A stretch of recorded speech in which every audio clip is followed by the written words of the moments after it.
Hello. There are certain rare books which are so unique in their style and the ideas that they convey that they are impossible to classify.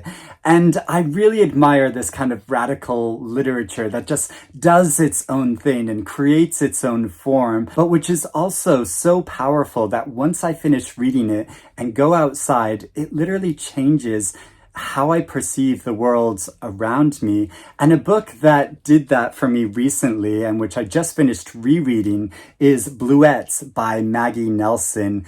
And how to describe this book, because it's at once an essay about the history of the color blue and its application in art and its symbolism, but also how the author has a special passion for it. But it also gets into really personal detail about Maggie Nelson's life concerning complicated relationships and desire and grief, and it does get very personal. So there is a lot going on and a lot to balance in a relatively short book, but I think it manages to do all this in a very effective way because I found it both very emotional and intellectually stimulating. So I want to talk more about the content of this book, but one of the things that inspired me to reread this was that the Royal Court Theatre in London kindly got in touch with me because they are doing a stage adaptation of this book from May 17th to June 29th.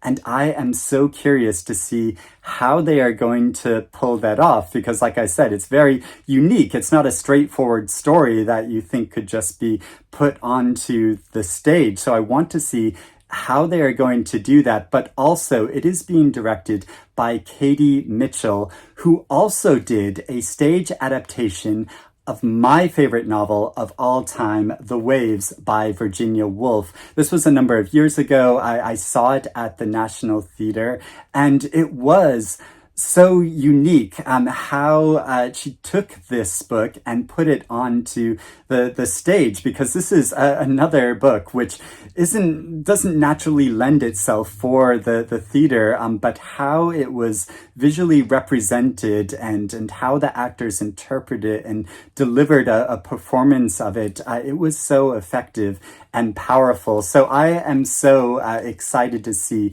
the stage adaptation of this. It has been written and adapted for the stage by talented playwright Margaret Perry, and it is starring Emma D'Arcy, who, speaking of Virginia Woolf, starred in a stage adaptation of Mrs. Dalloway, and Kayla Meckley, who has starred in a number of stage productions of Shakespeare, and Ben Whishaw, who recently was in an excellent film called Passages, but has also starred in a number of film adaptations of great books like David Copperfield and Cloud Atlas and Women Talking, and is, of course, the voice of Paddington. And by the way, there's a new Paddington film coming out later this year. So it's a really talented group, and I am really curious to see how this is going to be represented on stage and how the actors will interpret the ideas of this book. And I assume there'll be lots of visual representation of the color blue and shades of the color blue. And I really enjoy adaptations like this. I know some people can be very touchy about adaptations of their books, but I think it's really exciting because it'll give a different perspective on the text that I would get from just sitting there and reading it on my own. I'm looking forward to seeing it when the production starts, and if you're keen to go as well, if you live in London or you'll be visiting London during this time, the Royal Court have kindly given me a special early bird discount code, which I'll put in the description below, and feel free to use that because that'll save you 15% on tickets, but for a limited amount of time. And it was so poignant revisiting this book, partly because when I got down my physical copy of it and opened it up, I was reminded that I went to see Maggie Nelson talk about this book several years ago here in London, and she is so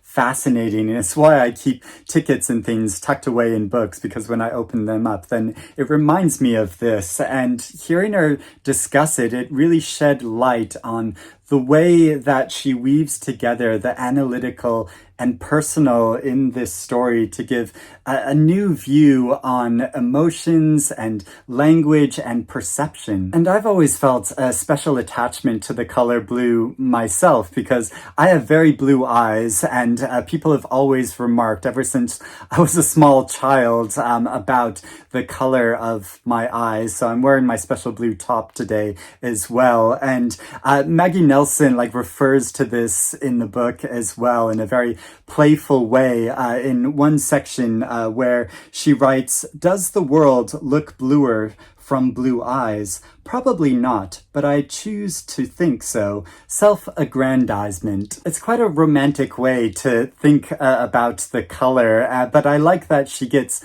very playful in this book. I mean, she takes her research and her politics very seriously, but she does also have this playful side to her storytelling. The book is organized in this numbered style where it goes to different ideas and different concepts, and this gradually builds over a period of time to say something much bigger about the author's life and this understanding of the color blue itself. One of the things she touches upon is her own personal collection of blue objects, and I really like how the significance of these objects and where she got them, she can't entirely remember, and this feels very reminiscent of anything that we collect over a long period of time. We might not remember all the details about it, but there's just the beauty of the object itself and knowing that